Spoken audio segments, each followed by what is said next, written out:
Morning students, कैसे हैं आप सभी। बेटे, जैसा कि आप सभी को पता है कि जो हमारे देश के अंदर ये जो बीमारी फैली हुई है कोरोना नामक, इसके चलते स्कूल नहीं खोले जा सकते। गवर्नमेंट जो सरकार है वो इसके लिए अनुमति नहीं दे रही है, क्योंकि आप लोगों के ही भविष्य के लिए वो क्या चाहते हैं कि सभी बच्चे के यहाँ जो सेफ रहें। तो इस रिगार्डिंग हमारे विद्यालय की तरफ से एमडीएन पब्लिक एजुकेशन की तरफ से आपके पास एक चैनल है, तो उसमें हम क्या करते हैं, ऑनलाइन स्टडी कर रहे हैं। ठीक है, तो बेटे सबसे पहले अब जो है सीबीएसई बोर्ड ने बोर्ड की तरफ से ओनली फॉर सीबीएसई क्लासेस, जो बच्चे सीबीएसई के हैं उनके लिए एक इंस्ट्रक्शन है। वो क्या है कि गवर्नमेंट ने 30% जो सिलेबस है उसको कट कर दिया है, ताकि बच्चों को कोई प्रॉब्लम ना आए काम करने में। ठीक है बेटे, तो वो सिलेबस कौन सा है वो मैं आपको अभी बता दे रही हूँ कि ऐसा कौन सा सिलेबस है जो हमारा कट गया है। आप अपनी अपनी पेंसिल या पेन से अपनी नोटबुक या डायरी में नोट कर लीजिए कि क्या क्या सिलेबस हमारा कटा है। ठीक है बेटे, इसमें से हमारे पास 4 चैप्टर जो हैं गद्य भाग से काव्य खंड से कट चुके हैं, जिसको हम पोइट्री बोलते हैं। उसमें से हमारे पास सूरदास के पद हैं, तुलसीदास है, सूर्यकांत त्रिपाठी द्वारा रचित दोनों पोयम है, उत्साह और रट नहीं रही, और ऋतुराज द्वारा रचित कन्यादान कविता है। बाकी जो सभी हैं वो सीबीएसई बोर्ड से कट चुकी हैं। तो सीबीएसई बोर्ड का सिलेबस देख लीजिए बेटा एक बार, यहाँ पर मैं आपको मेंशन कर रही हूँ।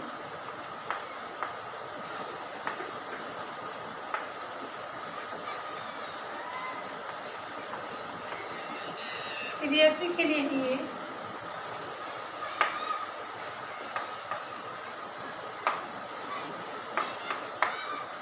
तो यहाँ पर हम बेटा देखिए काव्य खंड,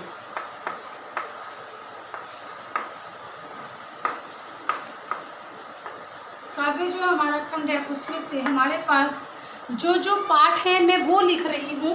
बाकी जो है यहाँ पर हम लिख देंगे गद्य खंड, और वहाँ पर मैं लिख रही हूँ काव्य खंड। ये है गद्य खंड।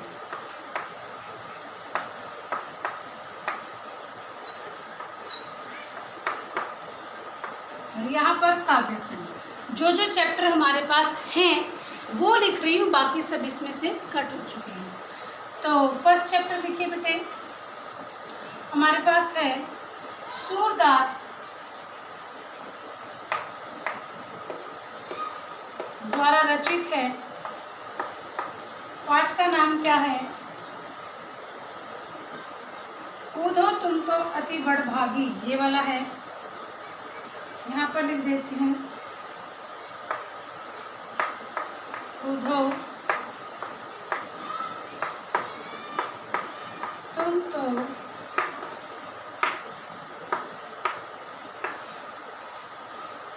अति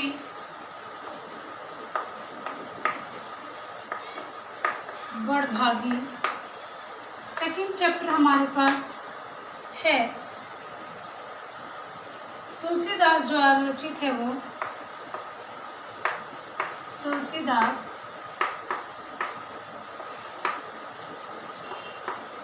द्वारा रचित है राम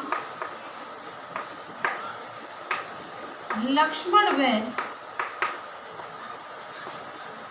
परशुराम संवाद। राम लक्ष्मण व परशुराम संवाद है। फिर इसके बाद सेकंड के बाद सीधा ही चैप्टर का क्रम लिख देती हूँ मैं। पाठ क्रम संख्या 5 नंबर पर है, सूर्यकांत त्रिपाठी द्वारा रचित सूर्यकांत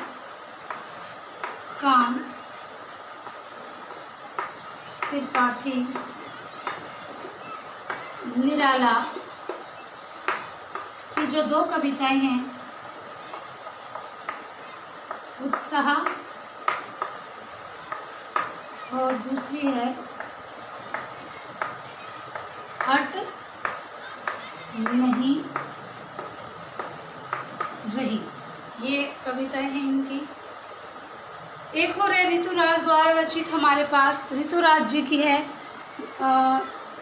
वो मैं यहाँ पर लिखकर दिखा देती हूँ आपको कि ऋतुराज जी द्वारा रचित कौन सी यहाँ पर कविता एक और आएगी, और यहीं पर लिख देती हूँ, आपको बता देती हूँ।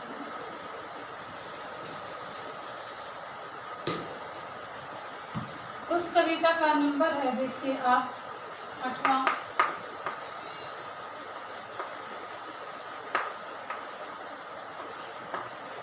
ऋतुराज की है कन्या दान, ठीक है। अब है गद्य भाग से,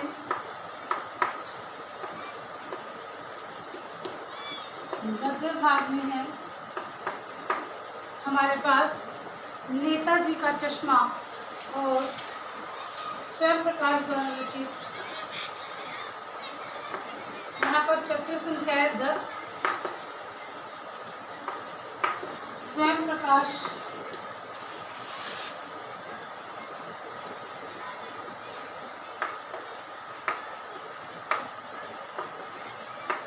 नेता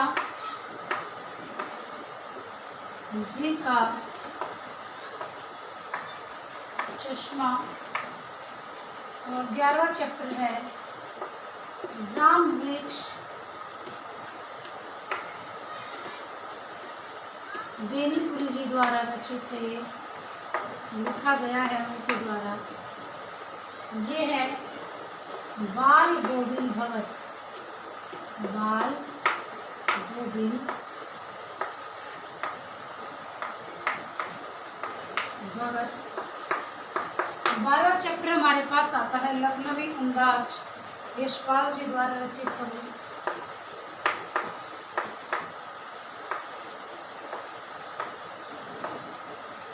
लखनवी अंदाज।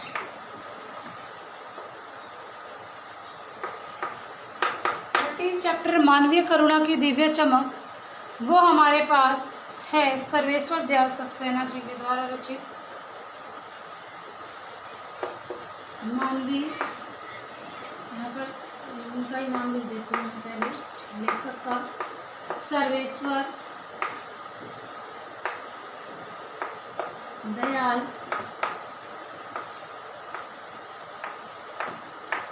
सक्सेना, सर्वेश्वर दयाल सक्सेना के द्वारा रचित कौन सा है, मानवीय करुणा की दिव्य चमक। मानवीय करुणा की दिव्य चमक, ये जो सिलेबस है हमारे पास, मानवीय करुणा की दिव्य चमक, ये सिलेबस हमारे पास है क्षितिज से, यहाँ पर लिख देते हैं क्षितिज।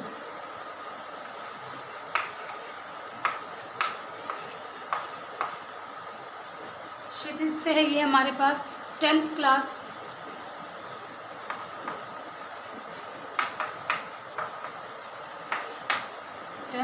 का है बेटे। अब कृतिका में है, कृतिका के अंदर जो हमारे पास चैप्टर आएंगे वो है पहला माता का अंचल, दूसरा जॉर्ज पंचम की नाक, और तीसरा हमारे पास जो चैप्टर आएगा वो है साना साना हाथ जोड़ी। हाँ जी लिखिए।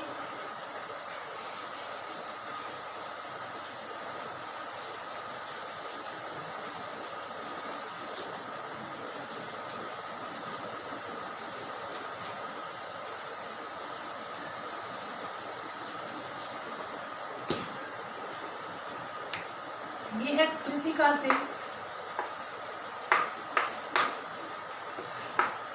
फर्स्ट, माता का अंचल।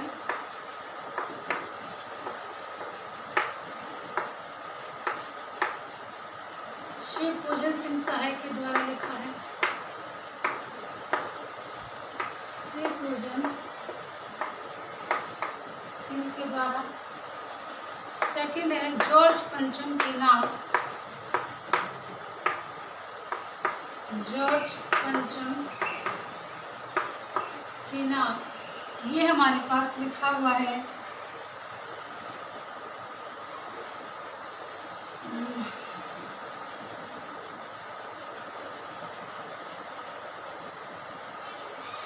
अभी बताते हैं इसको एक सेकंड के लिए। शिव पूजन सिंह सहाय के द्वारा कमलेश्वर जी द्वारा रचित है ये।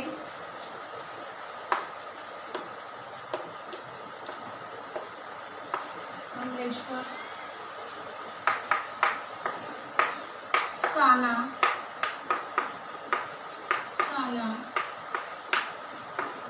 हाथ जोड़ी। ये है मधु कंकरिया जी द्वारा रचित। मधु कांकरिया।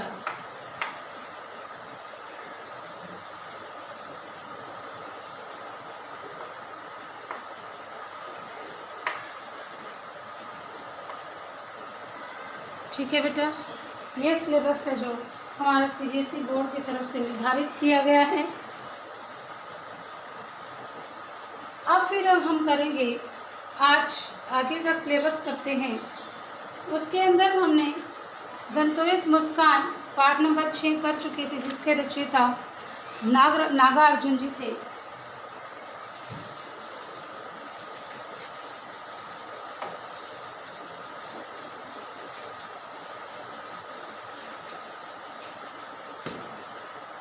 हाँ जी बेटे, तो देखिए आज हम करेंगे फसल के बारे में। हम करेंगे कि फसल जो हमारी कविता है उसका मेन मुख्य भाग क्या है।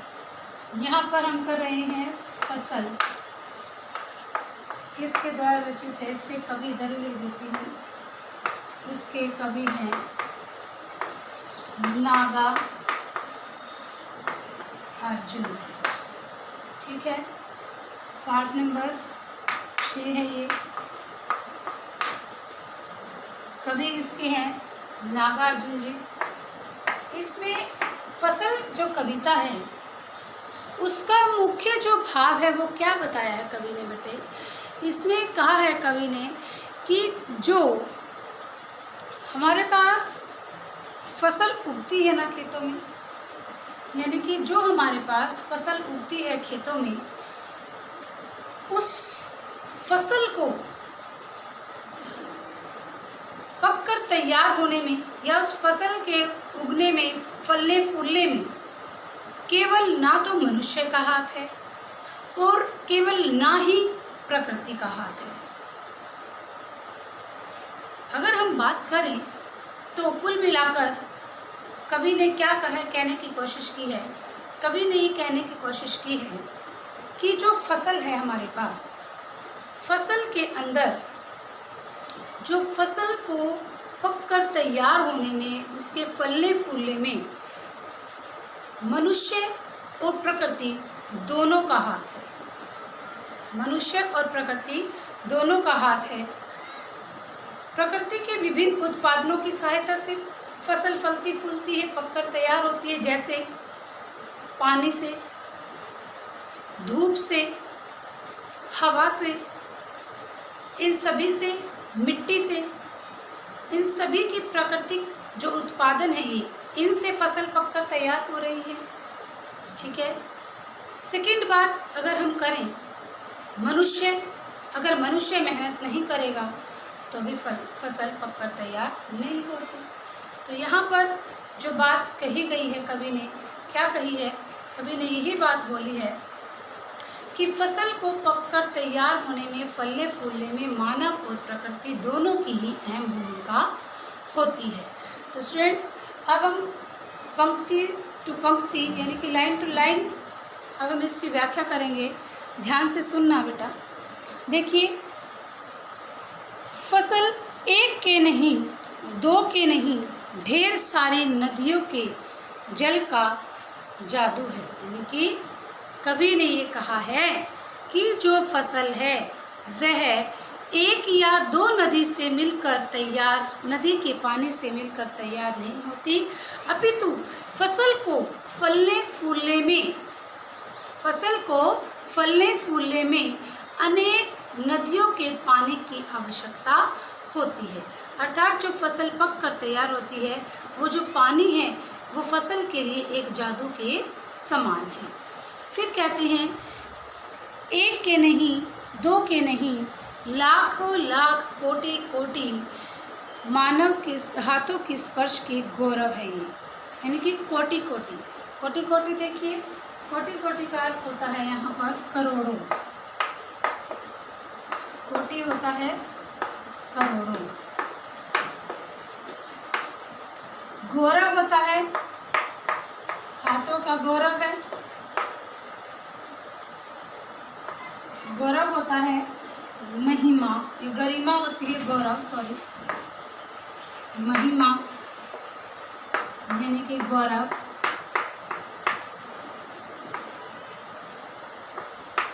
गौरव। अब कवि कहते हैं कि एक के नहीं, दो के नहीं, यह तो कोटि कोटि लाखों करोड़ों व्यक्तियों के हाथों की गरिमा है।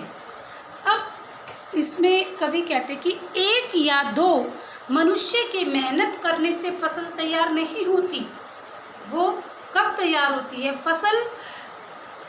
तो लाखों करोड़ों लोग जब मिलकर उसको उसमें मेहनत करते हैं तब वो फल फूल कर तैयार होती है। फिर कहते हैं, एक के नहीं, दो के नहीं, हजारों हजार खेतों की मिट्टी का गुण धर्म है। फिर कवि कहते हैं कि जो ये फसल है, ये फसल क्या है? फसल एक या दो खेतों की मिट्टी में ही पैदा नहीं हो जाती, अपितु इस फसल को तैयार होने में, इस फसल को पककर तैयार होने में हजार खेतों की मिट्टी की विशेषता समाई होती है। यानी कि एक या दो खेत में ही ये फसल तैयार नहीं हो जाती, हजार हजार खेतों की मिट्टी में यह फसल तैयार होती है। ठीक है। फिर कहते हैं फसल क्या है? अब कवि अपने आप से ही प्रश्न कर रहा है और अपने आप ही उत्तर दे रहा है कि फसल क्या है। फिर उत्तर क्या दे रहा है देखिए, कहते हैं फसल और तो कुछ नहीं, वह तो नदियों के पानी का जादू है। यानी कि नदियों के पानी से सिंचाई करते हैं, यानी कि जो फसल को तैयार करने में एक नदी के पानी एक उसमें जादू का समान काम करती है। फिर कहता है कि हाथों के स्पर्श की महिमा है, और यह तो लोगों के, यानी कि जो लोग परिश्रम करते हैं उन्हीं का गौरव है, उन्हीं की महिमा है, उन्हीं के योगदान से जो है फसल पककर तैयार होती है। फिर कहते हैं हाथों भूरी काली संदली मिट्टी का गुणधर्म है ये, यानी कि यह भूरी काली और चंदन की मिट्टी के गुण यानी कि विशेषताएं इसके अंदर हैं। भूरी काली मिट्टी, संदली, चंदन की मिट्टी, इनमें भी पककर फसल तैयार होती है। ठीक है। फिर कहते हैं इन्हीं की विशेषताएं होती हैं, यानी कि इन्हीं की विशेषता के कारण फसल फल फूल कर तैयार होती है। रूपांतर है सूरज की किरणों का, और सूर्य की किरणों से ही ये क्या करती है? अपना भोजन तैयार करती है। और सिमटा हुआ संकोच है हवा की थिरकन का, और कहते हैं जो ये हवा चलती है इसी से ये अपने संकोच को दूर करके थिरकना सीखती है, अर्थात हिलती है। यानी कि कहने का तात्पर्य यहाँ पर यह है कि जो प्रकृति, जो फसल है वह दोनों चीज़ों के योगदान से बनती है, जैसे प्रकृति के अनेक उत्पादनों से और मनुष्य के परिश्रम से भी फसल पककर तैयार होती है। तो स्टूडेंट्स, ये थी आज फसल की कविता की समरी। तो आज के लिए इतना ही। Thanks and have a nice day.